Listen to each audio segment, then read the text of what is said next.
Hi. So I'm going to start by reading a couple of poems by Phil Whalen, and then I will read some poems by myself.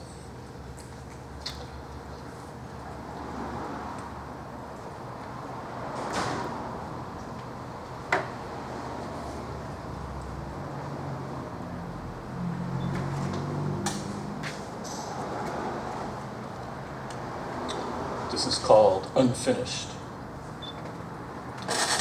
We have so much that contemplating it, we never learn the use. Poisoning ourselves with food, with books, with sleep. Ignorance quicker than cyanide cuts us down. No lack of opportunity to learn. Flat-footed refusal. Call it perversion, abuse, bullheadedness. It is rejection of all we know. A single waking moment destroys us and we cannot live without ourselves. You come to me for an answer? I invented it all. I am your tormentor. There is no escape, no redress. You are powerless against me. You must suffer agonies until you know you are suffering. Work on that.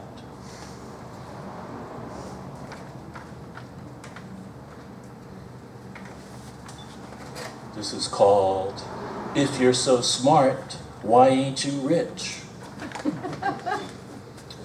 I need everything else, anything else, desperately, but I have nothing, shall have nothing, but this, immediate, inescapable, and invaluable.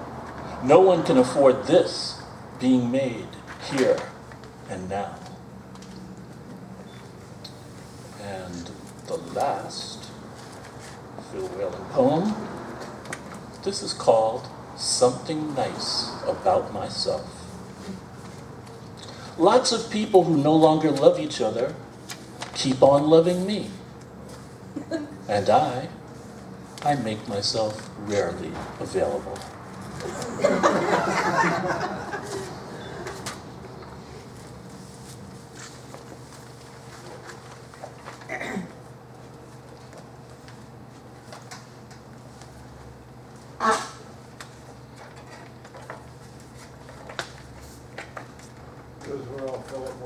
Those are all Philip Whalen. And these are all me. This is called Going to the Hoop in Chinatown.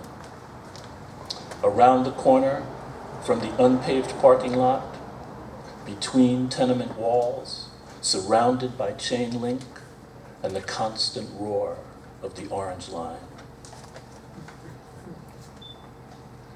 Racism in Boston. It's the small thing, subtle, done almost with a kind of grace.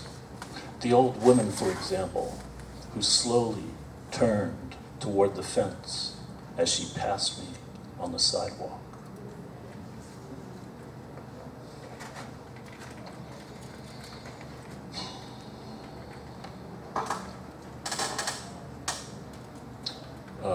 This is a bunch of really short poems. A lot of them are untitled. Some of them are. Then the rain stopped, and the birds sang, and the sky greened, and poem on my mother's 70th birthday. The eggs weren't soft enough, and the toast was overdone. The coffee wasn't fast enough, and all the shit was cold.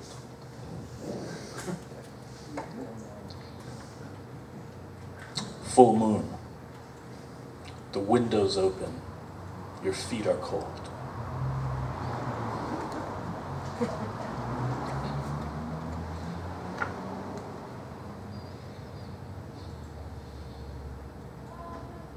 Life. Too late to live there anymore.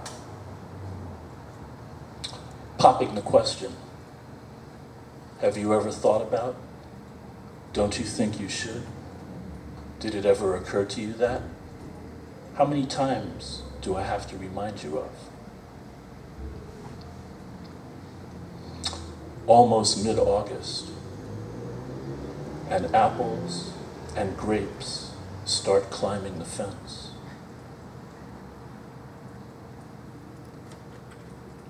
Beckett.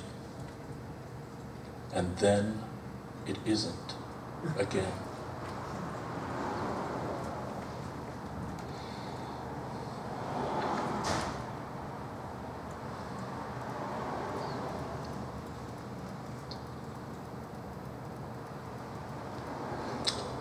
Taking you down there to the place of clouds and dreams, floating on waves of music, your legs bent at the knee, your hair glistening in the sun,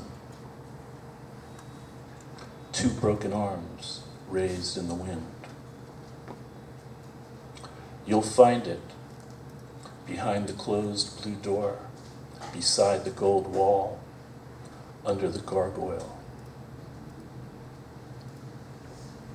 Corridors of glass leading to wherever.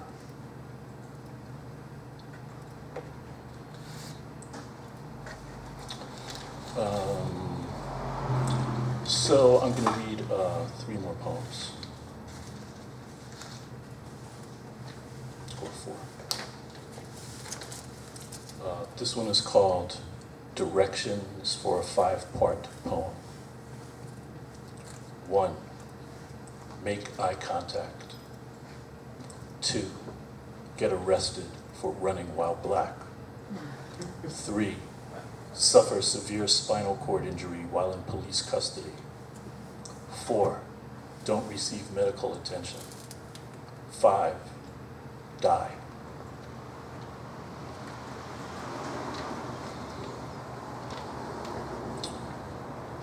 This is called Shoot Me. Shoot me because my music's too loud. Shoot me because you don't think I belong in your neighborhood. Shoot me while buying a toy gun for my son. Shoot me because I knocked on your door looking for help. Shoot me because my front plate is missing. Hang me because I changed lanes without signaling. Shoot me in my doorway or on a subway platform. Or just stick a broomstick up my ass.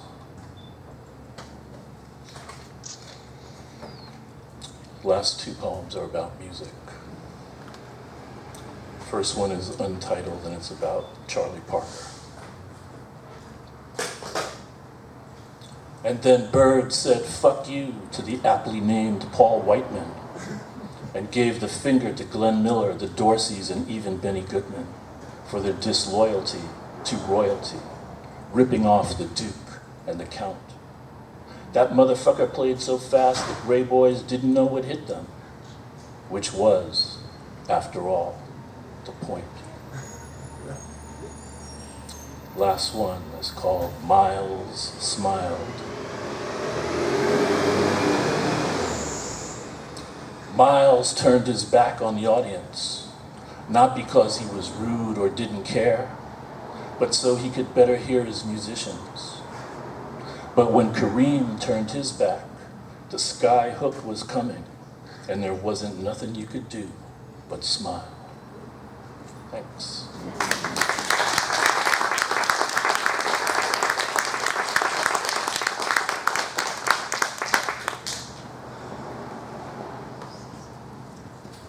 Yeah, a little program note in fitting with how the reading was done 60 years ago. We're going to take a short break after our next reader, and then we'll have one more individual poet after that.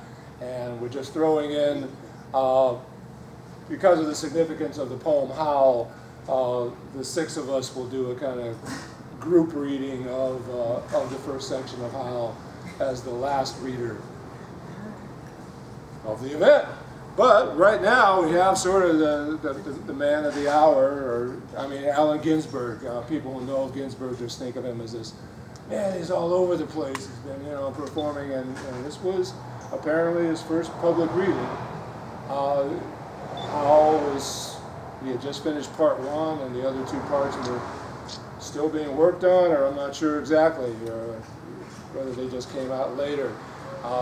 Again, Ginsberg was the one person of the, probably, highly famous poet, Ginsberg, Snyder, wherever you stand on that these days. He was the kind of social organizer of the Beat generation. He had little notebooks of who to see in what town to score weed or to find poetry readings and other things going on. Likewise, if you're a poet in Vancouver, Washington, the person you want to talk to is Christopher Luna.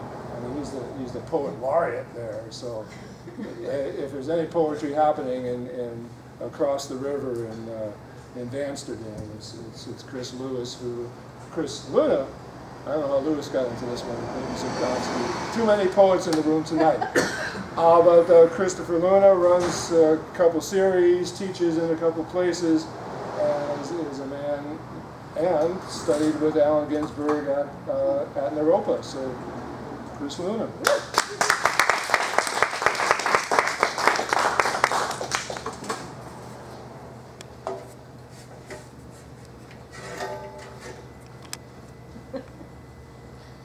I've been telling people for years that I'm a poet because of Allen Ginsberg. So really happy to be here to try to evoke his spirit for you a little bit.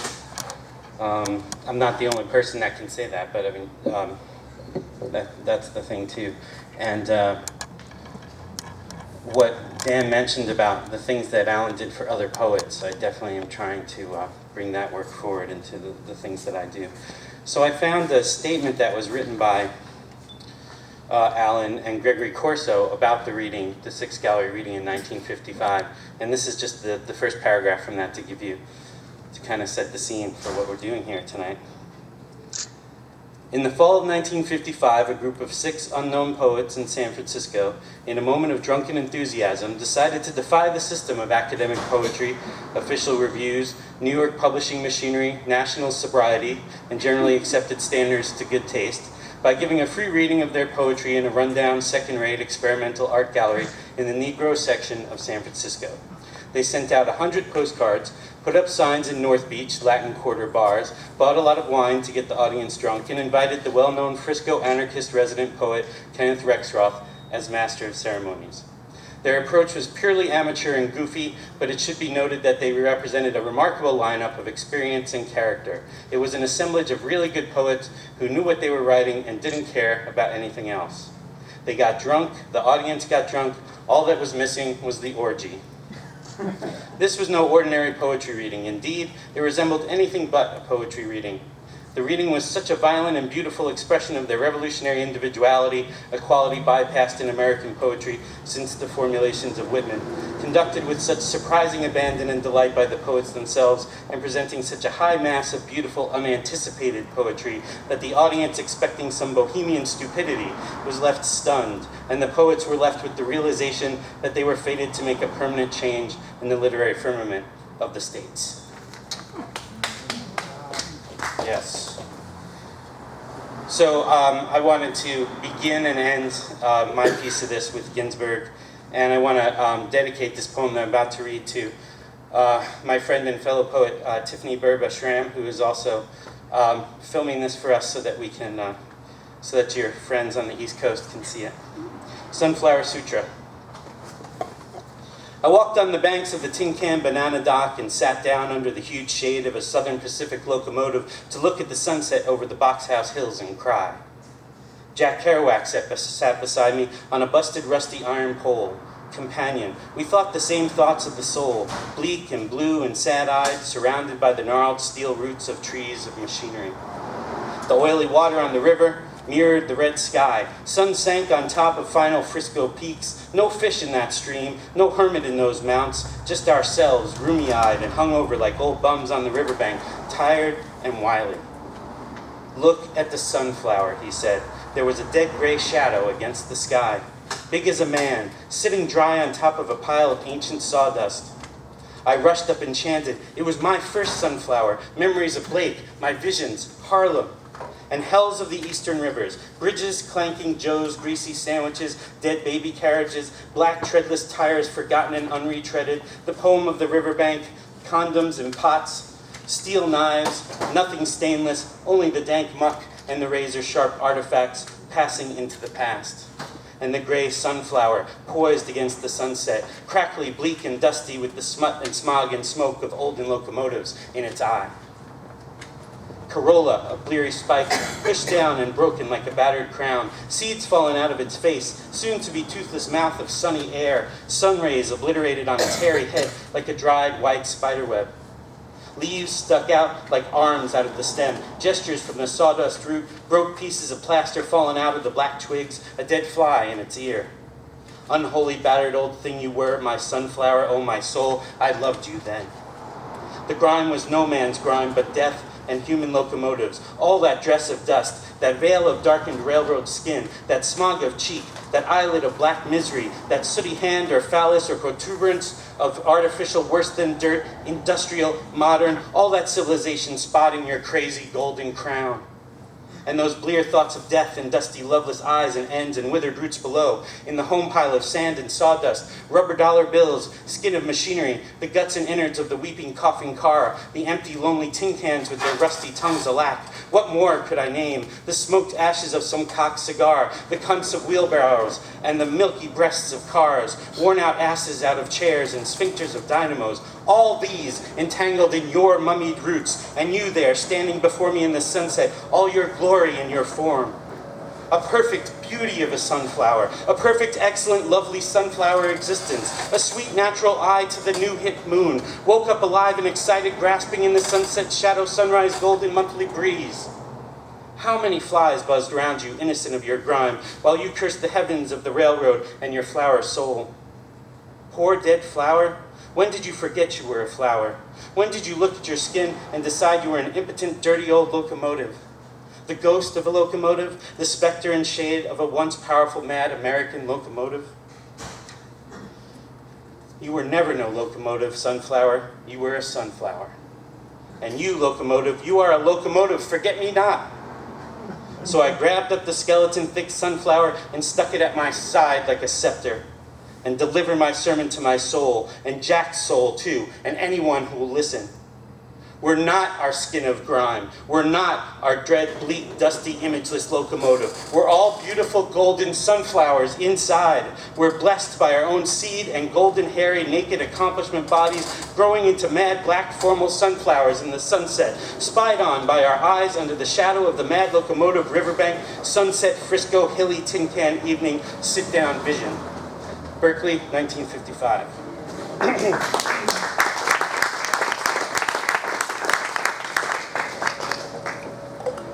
So,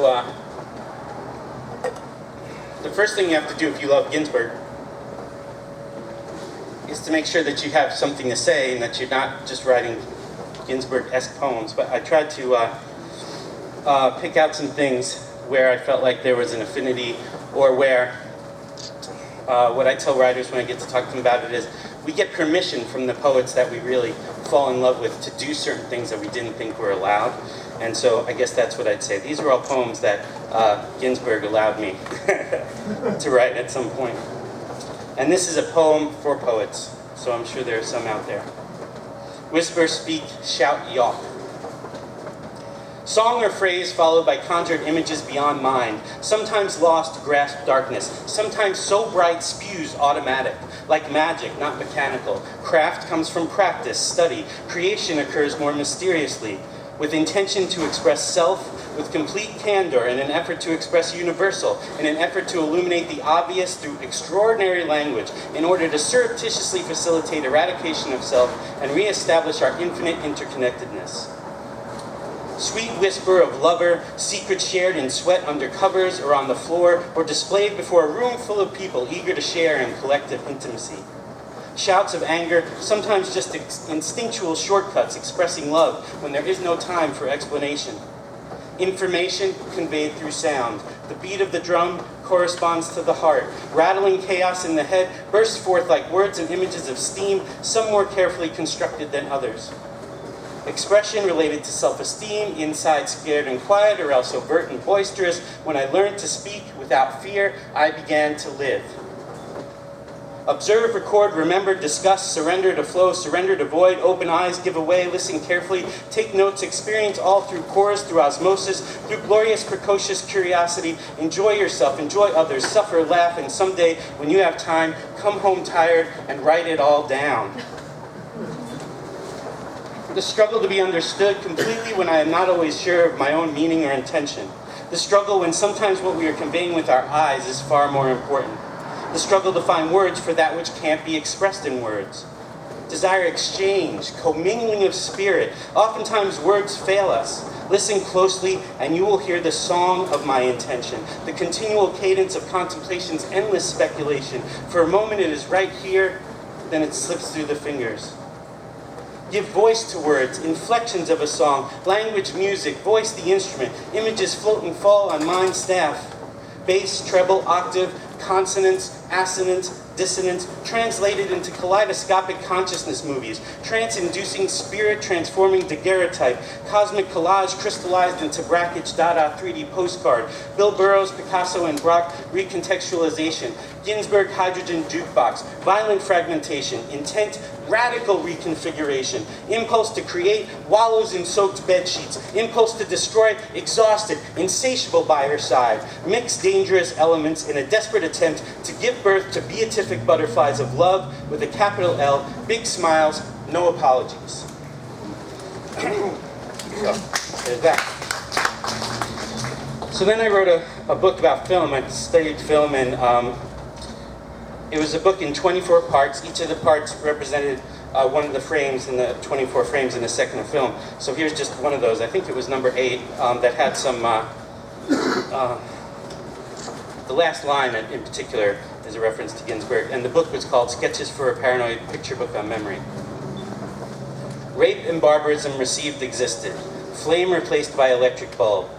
Music, mathematics, meter, rhyme. Eisenstein counted frames, experimenting with numerical permutations. Long before television, so there is no chicken or egg conversation to be had. Only deliberate obfuscation, calculated distraction from. Complete imposition of point of view, presented as theater to a willing. Image received as memory, stored as data. An informed populace contains potential for revolution, heroin in Southeast Asia. So Ed Sanders called Ginsberg a Jack the Clipper. And his clippings led to this book called The Politics of Heroin. So Ginsberg was one of the people who was on the front lines of letting the world know that the United States was dealing heroin in Southeast Asia. A little bit of history for you. So my favorite picture of Allen Ginsberg is from the Human Being at Golden Gate Park. An event that was before I was born, as you could imagine. He's in a long flowing white shirt and dancing and so happy. And so I wrote this quick poem in tribute to that picture that I love and in tribute to him. King of the Hippies, photographed dancing in Golden Gate Park. Father, poet, leap from the parallel universe behind the puddle out into our afternoon. Glossolalia grandly, gleefully transfigures gibberish into Godspeed. Outstretched hands invite future embrace, glimpse of a process rather than a culmination. Lead us away from our self-forged chains. Show us how to stumble toward liberation. And here's an untitled poem, but once at a reading, I asked for, ideas for titles for a poem, and Dan Raphael came up with Mississippi. So maybe I should just ask Dan what we should call this poem. I thought that was pretty damn good. An arousing nexus of sex, weed, and chocolate holds unimagined rewards for the brave traveler. A far better evening for hardened hearts to be coaxed open. The perfect moment to pass through the portal, rediscovered. Suddenly the shrieks of children are indistinguishable from the bird's cry. Sorrow, laughter, and hunger bubble up to remind us not to die before we die. And I have to tell you, one of the things that I learned from some of the people I would consider poetic elders is to borrow as freely as you would like from anybody. That thing about don't die before you die, that was an interview that Charlie Rose did with Edward Albee. So Edward Albee reminded us not to die before we die, and I thought that was pretty hip. So this poem has, the title comes from Jack Spicer, and the title is All Beauty is at Continuous War with God. You've got it all wrong. whatever it is, cannot be labeled, cornered, captured, or caged. Its power comes from the mystery, beauty the direct result of its ineffability. Not knowing is the secret. Not needing to know is the key. Realize that the answer is unattainable and ought to remain that way. You defile the very possibility of revelation when you try to place it in a box, erect palaces, build altars, put it on display for all the world to see. The glory in captivity. Not knowing can be painful, but it feels more honest. Rather be in the dark with hope than standing in the light, nothing left to learn. My disappointment is boundless. Your pretty words would be easier to swallow were they not so often followed by the gleeful slitting of your brother's throat. What, I ask, has any of this to do with love? So in 2013, I was part of a fun project where they found a poet for each of the Pulitzer Prize-winning novels and asked that poet to post a poem a day from one of those. There were 85 at that time. And I was embarrassed to learn that the only one that I read, I was embarrassed that there was only one, it was okay reading the novel, was Norman Mailer's The Executioner's Song. So I wrote 30 poems based on that. And Ginsberg is one of the people who's mentioned in there. And so one of the things that was really cool about the book was Johnny Cash is in there because he went to visit him in prison, and it was based on a real story of a real killer. There were all kinds of pop culture references and references to Vancouver, Washington, and Portland, Oregon that I could throw into the poems that I created from Norman Mailer's words. So here's just a little bit of the last poem from that, from April 30. The sound of the word could change the day. Oh, and the chapbook that I made out of it's called Brutal Glints of Moonlight, if anyone's interested. We are all sacrifices to the gods, attracted by impromptu coincidence. Having spent more than 90% of our adult life in cages, get into numerology. Numerology can keep you sensitive to patterns. Rebellious, stubborn physicists, poets, artists, musicians like Ginsberg, Kerouac, Hesse, Kesey, Watts, Crowley, Savio, and Rubin move into consciousness raising by toking sensuous juxtaposition, not here to defend themselves. A message from the master gurus. Gonna show you something I never showed you before. Piety swings. Disobey, practice magic, follow your conscience, wear it and enjoy it. Transform your ability to guide the energies, feel the vibration, live in ultimates. Angel made her appearance, a striking beauty with an air of calm, an infectious, innocent-looking, melancholy wistfulness, gentle, soft-spoken, courteous, and concerned, a kind of mystique about her, a sky glow. Awestruck, got off on talking to her. More style, class, sanity, and guts than anyone he'd ever met. She brought him peace. For lunch, they went to a topless bar, talked about survival. She got all of what he laid on her. It was all smooth. Then, no man ever loved a woman more than I love you. I love you with all that I am. A crevasse between them. The whole thing collapsed. Give me more time. It was one of those things in life he didn't know if he'd ever get over. So we're coming to the home stretch here. One more by me, and then I'm going to finish with one of Alan's poems. So I read this book called Exquisite Corpse. It had to do with the victim of the Black Dahlia murder and whether her murder was either committed by one of the surrealists or committed by someone who was in the same circles as the surrealist artists of the time because of the way that she had been sort of set up as a tableau on the grass. Her dead body was set up that way. It was very disturbing, and it really made me think about the relationship between art and life and all of that. And I wanted to somehow resurrect her or somehow bring her dignity back in a poem. And I know that's a heavy thing to try to do, but I gave it my best shot. For Elizabeth Short. An exquisite corpse mutilated, bisected by a minotaur, singular or plural, and arranged in Duchamp tableau on Magritte grass, subject and object created to remind women that they are nothing more than an aesthetic fascination, certainly not flesh and blood, most definitely lacking a soul. Casual bisection, collaborative mutilation, complete objectification. A young, vibrant woman sliced into pieces to be disassembled and reassembled, rendering her a ready-made collection of geometric shapes with a gash instead of a lotus flower opened in enlightenment's bloom. So that's for Elizabeth Short. And I want to end with one of my favorite Ginsberg poems. If, like me, you are talking about Ginsberg a lot and trying to get other people to check him out and things like that, you know, a lot of the poems have the word cocksucker in it. There's just no way around that, you know, reality, right? Some people are turned off by that, even if they might be sucking cock themselves. You know, you just don't like to hear the word in polite company or whatever. So I like to read this poem to them, to let them know that Ginsberg wrote a few other poems that didn't have the word cocksucker in it. I happen to love the word myself, and I use it as freely as I feel like it. This poem is called Song. The weight of the world is love. Under the burden of solitude, under the burden of dissatisfaction, the weight we carry is love. Who can deny? In dreams it touches the body, in thought constructs a miracle, in imagination anguishes till born inhuman, looks out of the heart burning with purity, for the burden of life is love.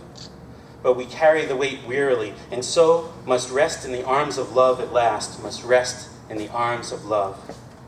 No rest without love, no sleep without dreams of love. Be mad or chill, obsessed with angels or machines, the final wish is love. Cannot be bitter, cannot deny, cannot withhold if denied. The weight is too heavy. Must give for no return, as thought is given in solitude, in all the excellence of its excess. The warm bodies shine together in the darkness. The hand moves to the center of the flesh. The skin trembles in happiness, and the soul comes joyful to the eye. Yes, yes, that's what I wanted. I always wanted to return to the body where I was born. Thank you.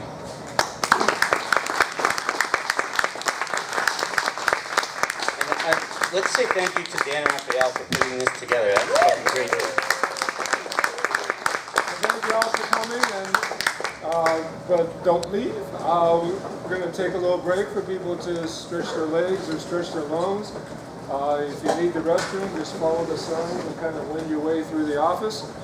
There's even a sign that tells you if you've gone too far and missed the restroom. They're very good at signs here. So we'll start again in about 12 minutes, and more to go. Yeah.